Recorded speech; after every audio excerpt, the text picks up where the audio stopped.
गिलगित बल्तिस्तान में 15 साल के बाद बल्दियाती इंतखाबात के शेड्यूल के ऐलान करके नोटिफिकेशन जारी कर दिया गया, जिसके मुताबिक बल्दियाती इंतखाबात municipal corporation, municipal committees, union council, district council और टाउन कमेटीज़ के लिए होंगे और 19 दिसंबर से कागजात नामजदगी जमा करवाए जा सकेंगे। इलेक्शन कमीशन ने बल्दियाती इंतखाबात के लिए 10 अजला में रिटर्निंग ऑफिसर्स की तैनाती का नोटिफिकेशन भी जारी किया।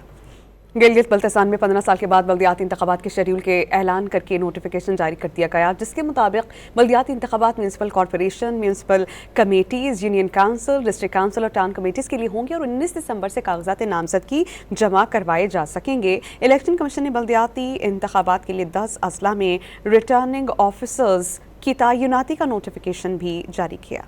गिलगित बल्तिस्तान में 15 साल के बाद बल्दियाती इंतखाबात के शेड्यूल के ऐलान करके नोटिफिकेशन जारी कर दिया गया, जिसके मुताबिक बल्दियाती इंतखाबात municipal corporation, municipal committees, union council, district council और टाउन कमेटीज़ के लिए होंगे और 19 दिसंबर से कागजात नामजदगी जमा करवाए जा सकेंगे। इलेक्शन कमीशन ने बल्दियाती इंतखाबात के लिए 10 अजला में रिटर्निंग ऑफिसर्स की तैनाती का नोटिफिकेशन भी जारी किया।